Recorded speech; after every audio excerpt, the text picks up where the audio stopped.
Good morning everyone, या good afternoon या good evening, जब कभी भी आप ये वीडियो देख रहे हैं। स्टार्ट करते हैं फिर।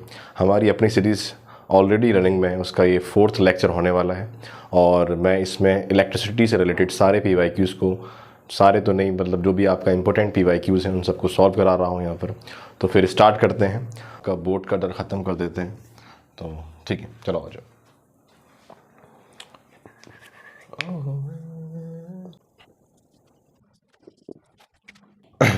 तो ये रहा आपके सामने क्वेश्चन। एक बार इसको पढ़ो, खुद ट्राई करो, उसके बाद फिर तो मैं बता ही दूंगा तुम्हें। बहुत सारी बातें बताई, ये भी बता दूंगा। चले, हाँ ठीक है। फिर an electron each carrying capacity a charge minus E are flowing across section of metallic wire in a unit time from east to west. बोल रहा है भाई, एक मेटेलिक वायर है जिसमें से कुछ एन इलेक्ट्रॉन फ्लो कर रहे हैं from east to west. From, देखो मेरा तो वेस्ट ये रहा और ईस्ट ये रहा। फ्रॉम ईस्ट टू वेस्ट, यहाँ से यहाँ जा रहे हैं। तो इसमें बोल रहा है कि आप एक्सप्रेशन बनाइए इलेक्ट्रिक करंट का और डायरेक्शन बता दीजिए कहाँ से कहाँ मूव कर रहा होगा इलेक्ट्रिक करंट। बहुत आसान चीज़ है। उसके बाद दूसरे में पूछ रहा है, अगर चार्ज एक इलेक्ट्रॉन जो है वो इतना पोजेस करता है, आप सबको पता है 1.6 × 10⁻⁻19 कूलम, तो फाइंड नंबर ऑफ इलेक्ट्रॉन को आप ढूंढिए पर सेकंड में, अगर करंट 1 एम्पियर टुगेदर वो सब बना रहे हैं तो आओ उसको कर लेते हैं। CBSE 2015 का ये क्वेश्चन है। सबसे पहले इसने ये पूछा है हमसे, एक्सप्रेशन बनाइए। एक्सप्रेशन बना लेते हैं। तो we know that electric current पर बना लेते हैं। We know that Q is equal to क्या होता है, IT होता है, और Q इज इक्वल टू और क्या होता है, NE भी तो होता है। Q is equal to IT and Q is equal to NE भी होता है। यहाँ से कुछ करंट का एक्सप्रेशन बना लें। I इज इक्वल टू क्या होगा, Q/T। Q क्या होता है, Q क्या होता है, NE क्या होता है, NE/T क्या होता है, NE/T। तो I का जो एक्सप्रेशन आता है वो क्या आता है, NE/T। ये एक्सप्रेशन आ गया। कह दो सर बहुत आसान था। हाँ बहुत आसान था, तुम सबको पता था। एक्सप्रेशन बना लिया हमने, ये वाला सॉल्व कर लिया याद। अब ये भी कर लेते हैं, डायरेक्शन क्या होगा। तो Q is equal to IT आप सब जानते हैं, Q is equal to NE आप सब जानते हैं। N stand for number of electron, E stand for charge on electron. ठीक है। अब इट्स डायरेक्शन ऑफ फ्लो, इसका डायरेक्शन देख लेते हैं क्या होगा। हम सब जानते हैं जो इलेक्ट्रिक करंट होता है वो हमेशा इलेक्ट्रॉन के फ्लो के अपोजिट डायरेक्शन में फ्लो करता है। अगर ये जा रहा है ईस्ट टू वेस्ट तो करंट कहाँ जाएगा, हाँ मेरी नहीं वो नहीं, तो कहाँ जाएगा, वेस्ट टू ईस्ट जाएगा ना। तो जो डायरेक्शन ऑफ करंट होगा वो कहाँ होगा, डायरेक्शन ऑफ करंट कहाँ होगा, वेस्ट टू ईस्ट होगा। ठीक है। तो ये पहला वाला अभी हमने सॉल्व किया इसको। अगर चाहो तो देख सकते हो, वरना तुम सुपर हो चुके हो, तुम्हें आ चुकी है तुम्हें सारी चीज़ें। मैं इसको रफ कर रहा हूँ, कह दो कर दो, कर दे रहा हूँ। ऐसे कर देते हैं यार। नहीं मज़ा नहीं आ रहा, मज़ा नहीं आ रहा है। हाँ सर मज़े दिलवाओ सर, मज़ा तो आएगा। चलो भाई आगे चलते हैं। बी वाला सॉल्व करने के लिए बोल रहा है, अगर चार्ज पोजेस्ड एक इलेक्ट्रॉन इतना करता है तो हमें बताओ कितने नंबर ऑफ इलेक्ट्रॉन होंगे एक सेकंड में। अगर टुगेदर कितना फ्लो कर रहा है, कुल मिलाकर जो इलेक्ट्रॉन है वो कितने हैं, 1 एम्पियर के बराबर चार्ज क्रिएट कर ले रहे हैं। तो अभी हमारे सामने एक्सप्रेशन आया ना, I is equal to NE/T आया। ठीक है। यहाँ से I 1 एम्पियर दे रखा है तो यहाँ से हम I की जगह 1 रख देंगे। N नंबर ऑफ इलेक्ट्रॉन हमसे पूछे हैं और एक इलेक्ट्रॉन पर चार्ज हम सबको पता है कितना दे रखा है, 10⁻⁻19 दे रखा है। ठीक है। टाइम कितना है, पर सेकंड कहाँ है, पर सेकंड क्या है, पर सेकंड क्या है, पर सेकंड मतलब 1 सेकंड। ठीक है। तो नंबर ऑफ इलेक्ट्रॉन कितने आएंगे, 1 × 1 तो 1 ही हो जाएगा। अपॉन में क्या आ जाएगा, 1/1.6 × 10⁻⁻19। आप सबने इस एक्सप्रेशन को सॉल्व तो कर रखा होगा। ये 1 कूलम चार्ज की वैल्यू भी होती है, 1 कूलम चार्ज पर इलेक्ट्रॉन भी होते हैं, पता होगा आप सबको। तो इसका आंसर आएगा 6.25 × 10⁻⁻, नहीं सर ऊपर करो, सर ऊपर करो, बच्चों को दिसेगा नहीं, दिसेगा कोई पता नहीं है। तो n की वैल्यू कितनी आएगी, 6.25 × 10⁻18। क्या सर, 18 इलेक्ट्रॉन। ओ ठीक है सर मेरे को याद आ रहा है इसको देख के, इतने ही इलेक्ट्रॉन 1 कूलम चार्ज में भी होते हैं, होते हैं। तो ये बहुत आसान क्वेश्चन मैंने आपको कराया। सर आसान क्यों कह रहे हो, क्योंकि तुम हीरो हो और लड़कियां जो है वो हीरोइन है। इधर देख लीजिए। ठीक है, हो गया है, रफ कर रहा हूँ मैं इसको, आगे जा रहे हैं, डन होता है।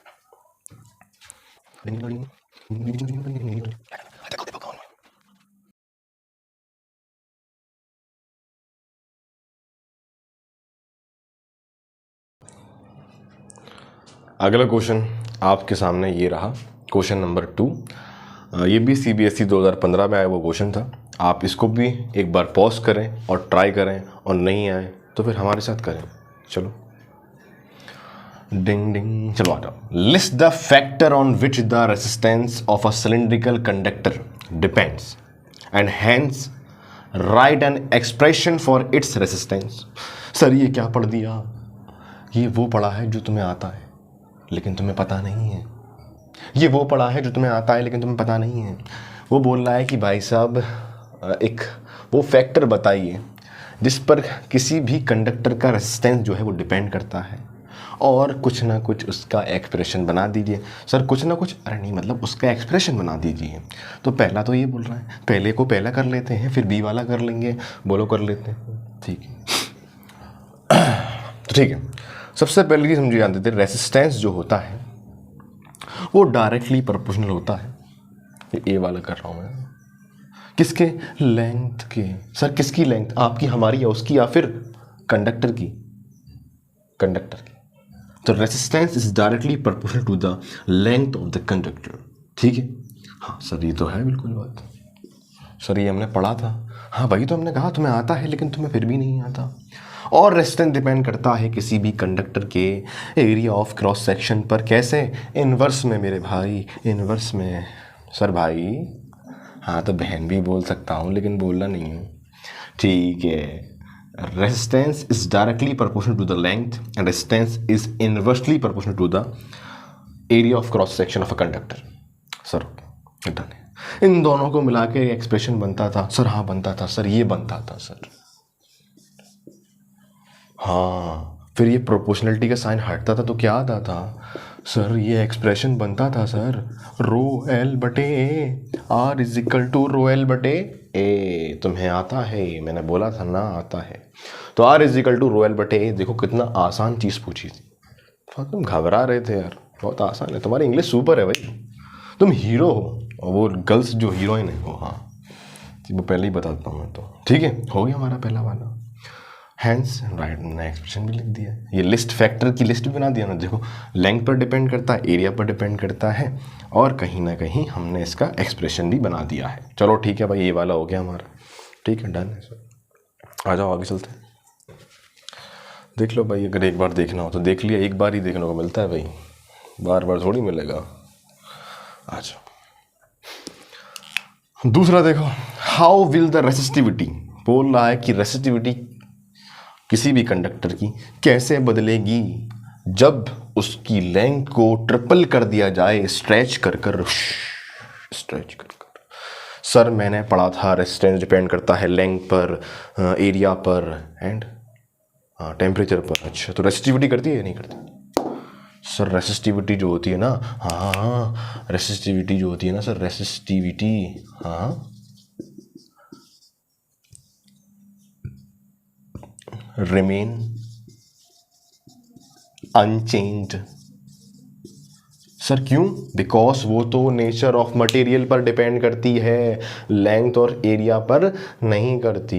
अरे सर ये तो पढ़ा था हमने, तो लिख तो दिया आंसर ही रहा, रिमेन अनचेंज्ड नहीं होगी, चेंज जितनी थी उतनी ही रहेगी, क्योंकि लेंथ और एरिया बढ़ाने सर रेसिस्टिविटी पर कोई फ़र्क नहीं पड़ता। वो मेनली किस पर डिपेंड करती है सर? ये क्या किस पर करती है? नेचर ऑफ द मटेरियल पर करती है, ठीक है। 2015 का आसान सा क्वेश्चन था, हो गया। देखो तुम्हें मज़ा आ गया। आगे चलते हैं, चले ठीक है, हटा उसको।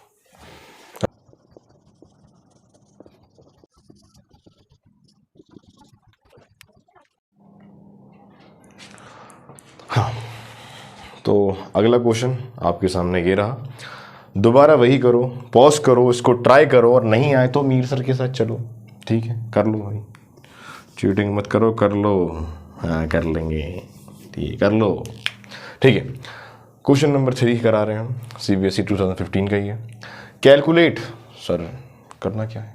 अमाउंट किसका, हीट कितनी जनरेट हुई है जब हमने 90,000 कूलम चार्ज को दो टर्मिनल के बीच ट्रांसफ़र किया। किस बैटरी वोल्ट सप्लाई से, 40 वोल्ट बैटरी सप्लाई से, इन 1 आवर। 1 घंटे तक ये सब चलता रहा। सर क्या चलता रहा, अरे ये चलता रहा। अच्छा, और क्या डिटरमाइन करना है, पहले तो भाई एच फाइंड करना है। सर ठीक है, also determine the power expanded in this process, और आपको पावर फाइंड कर रही है कि इस प्रक्रिया के दौरान कितनी पावर होगी। अच्छा ठीक है, we know that sir H is equal to I square R T. Sir ना तो यहाँ पर मुझे बढ़िया एक फार्मूला तो हो गया सर, ना तो मुझे यहाँ पर आई दिखाई दे रहा, ना आर दिखाई दे रहा, टाइम दिखाई दे रहा है और वोल्ट दिखाई दे रहा है। क्या ये फार्मूला हम लगा दें या फिर कुछ और कर लें? हाँ सर कुछ और भी कर सकते हैं। आई स्क्वायर आर टी तो आपने बताया, आर इज इक्वल टू क्या होता है, R is equal to V upon T होता है। क्या होता है, वी अपॉन टी होता है, वी अपॉन टी नहीं होता, वी अपॉन आई होता है। और ये टी ये रहा, ओम्स लो, ठीक है। आई से आई कट जाएगा तो क्या होगा, आई वी टी। सर इसको अच्छे से लिख देते हैं, वी आई टी। सर नीचे दिखाई नहीं दे रहा होगा, बच्चे हैं सर हम। H is equal to vitamin क्या, vitamin V I T. Sir अब भी आई नहीं है हमारे पास, आर तो आपने हटा दिया लेकिन फिर भी हमारे पास आई नहीं है। हमारे पास आई नहीं है लेकिन हमारे पास एक चीज़ है सर, वो क्या है, हमारे पास Q is equal to I T है। यहाँ से सर हम I is equal to Q upon T कर सकते हैं। अच्छा हाँ, तो यहाँ से sir I is equal to sir जगह नहीं दिख रही, जगह है। Q कितना है, 90,000 कूलम है सर, 90,000 कूलम। टाइम कितना है, 1 आवर सर। 1 आवर मतलब क्या होता है भाई, 1 मिनट में 60 सेकंड और 1 घंटे में 60 मिनट करोगे तो आएगा 3600 यानी 3600 ये टाइम दे रखा सर। ठीक है 3600 ओके सर। 1 से 1, 1 से 1, 0 से 0, एक बार ये वाला 0 से 0 कट गया सर।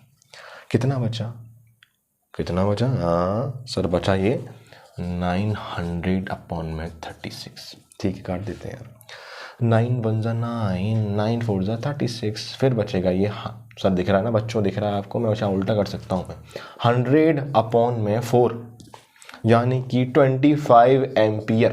करंट की वैल्यू अगर नहीं दिख रहा है तो एक बार इधर देख लो, करंट की वैल्यू 25 एम्पियर आ चुकी है। सर करंट 25 एम्पियर आ गया, हाँ 25 एम्पियर आ गया। इतना नोट करो, मैं थोड़ा रफ करना पड़ेगा, बोर्ड छोटा है और हमारा दिल बहुत बड़ा है, हम रफ कर सकते हैं। आ जाओ, विटामिन वाला फार्मूला लेंगे, कैसे है पता लग चुका होगा आपको। आ जाओ, 25 एम्पियर करंट फाइंड करके दे दिया है सर ने, मज़ा आ चुका है। ठीक है आ जाओ, H is equal to vitamin होता है, V कितना है 40 वोल्ट है, सही है। I कितना है अभी निकाला 25 है, टाइम कितना अभी बताया 3600 है। ठीक है सर, हमारे सर बहुत हीरो है। ठीक है एक काम करते हैं, इसको 4 मान लेते हैं, इसको 25 मान लेते हैं, इसको 36 मान लेते हैं, 1 2 3 इंटू 10 की पावर 3 कर लेते हैं।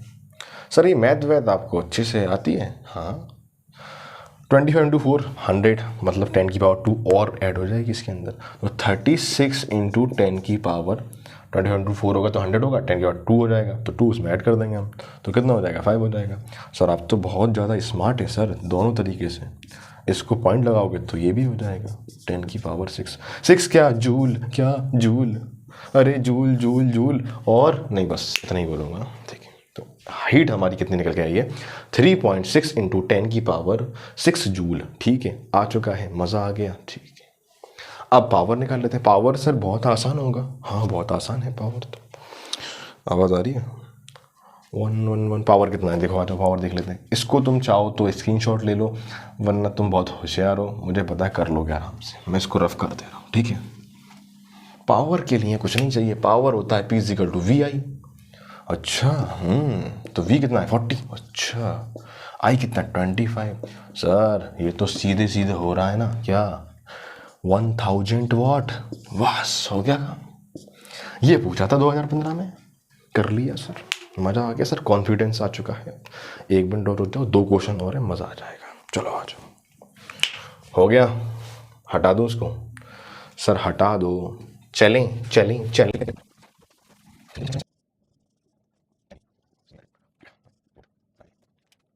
तो क्वेश्चन नंबर 4 आपके स्क्रीन पर ये रहा।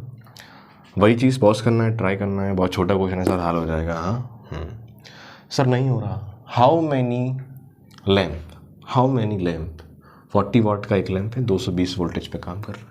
Can be connected safely, sir can be safely connected, okay माना, बाय 220 वोल्टेज सप्लाई है जिसमें 5 एम्पियर का लाइन आ रखा है। भाई सर ये क्वेश्चन तो हमें सिखा ही नहीं गया सर, और ऐसा नहीं बताया गया सर। हो जाएगा सर, ये कब का क्वेश्चन है? देखो आया तो PYQ, अब ये लिख नहीं पाया हूँ ये कब आया है।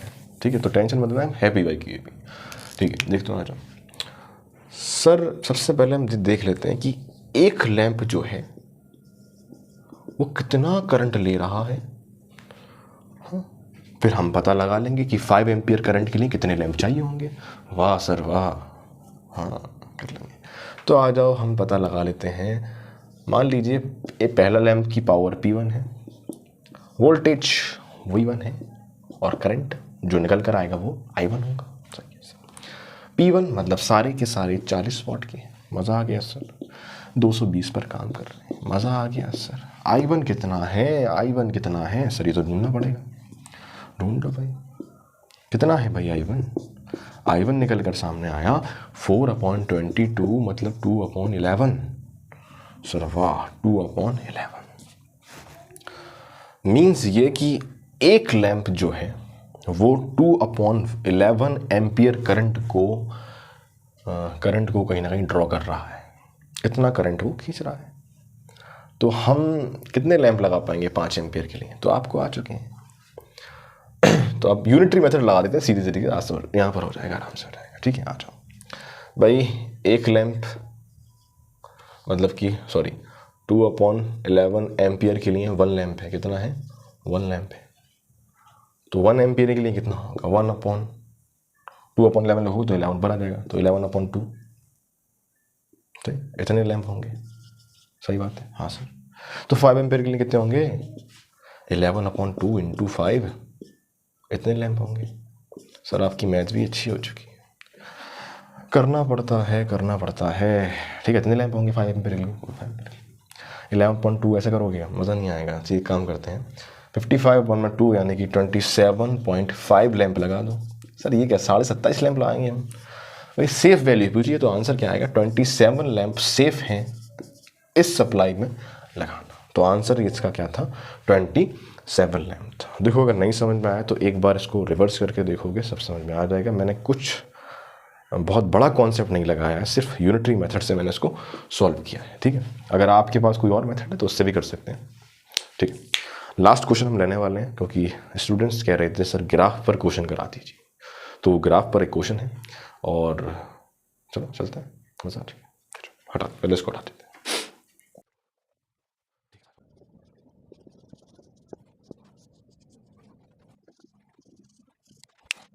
तो लास्ट क्वेश्चन हमारे इस लेक्चर का ये रहा, ग्राफ पर है। इस क्वेश्चन में देखो, पहले पॉज करो, ट्राई करने की कोशिश करो। ये V वर्सेस I का ग्राफ है, ये बता दे रहा हूँ। ठीक है, ट्राई कर लिया होगा तो देखते हैं। V वर्सेस I का ये ग्राफ है और एक स्ट्रेट लाइन ग्राफ है, मतलब कि डायरेक्टली ये, चलो बताएंगे। पहले ये देख लो क्या कह रहा है। देखो ये सब पॉइंट दे रखे हैं। What do you infer from this graph, आपको इस ग्राफ से क्या इंफॉर्मेशन मिलती है ये बता दो।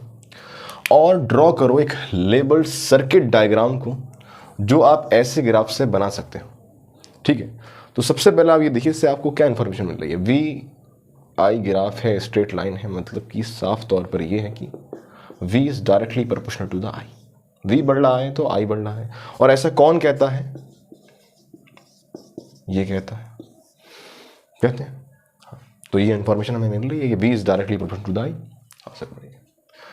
आप इसके लिए कोई सर्किट बना सकते हैं। याद करो, आपने पढ़ा था वेरिफिकेशन ऑफ ओम्स लॉ के अंदर आप जो सर्किट बनाते थे, रेजिस्टेंस, उस पर वोल्टेज, सीरीज में आप एमीटर लगाते थे, एक रियोस्टेट लगाते थे। हाँ वही वाला, बिल्कुल सही। तो बस पहले वाले में ये कर, तो दूसरे वाले में बस कुछ नहीं करना तुम्हें यार।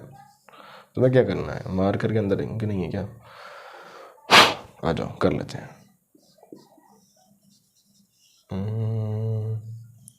जिग जिग जिग जिग जिग जिग।